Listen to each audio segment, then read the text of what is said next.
Canadian Pacific Railway Limited, NYSE, CP, stock rose 0.46%, as on October 27, 11 hours 55 minutes and 53 seconds AM UTC4. Source: Google Finance, after the company reported third-quarter earnings that beat analysts' forecasts and revenue that topped expectations. The company's earnings came in at $891 million for the third quarter of FY22, compared with $472 million in last year's third quarter. Federal Railroad Administration, FRA, reportable train accident frequency decreased 76% to a record low 0.37 from 1.54 in Q3 2021. FRA reportable personal injury frequency declined 12% to 0.86 from 0.98 in Q3 2021. Adjusted OR improved by 70 basis points to 58.7% from 59.4% last year. CP is continuing to progress towards creating the first single-line rail network linking the U.S., Mexico and Canada by combining with KCS, subject to U.S. Surface Transportation Board approval.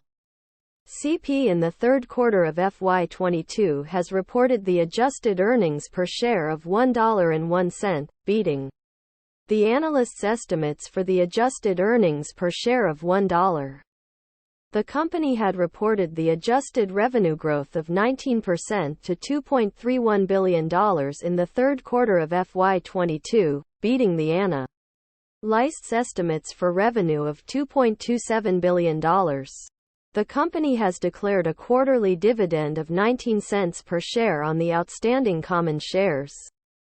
The dividend is payable on January 30, 2023 to holders of record at the close of business on December 30, 2022. Additionally, the company has received the required regulatory clearance from the Committee on Foreign Investment in the United States, CFIU. For the proposed combination of CP and Kansas City Southern, KCS. CP completed its acquisition of KCS on December 14, 2021. Immediately upon the closing of the acquisition, the shares of KCS were placed into a voting trust which ensures KCS will operate independently of CP while the U.S. Surface Transportation Board, STB, completes its regulatory review of the company's joint railroad control application to create Canadian Pacific Kansas City, CPKC, the only single-line railroad linking the United States, Mexico and Canada. The STB review of CP's proposed Control FKCS is expected to be completed in early 2023. On the other hand, the company has said it would appeal a decision issued by the Court of King's Bench in the case of Remington Development Corporation vs. Canadian Pacific Railway Company and His Majesty the King in Right of Alberta, as represented by the Minister of Infrastructure and the Minister of Transportation.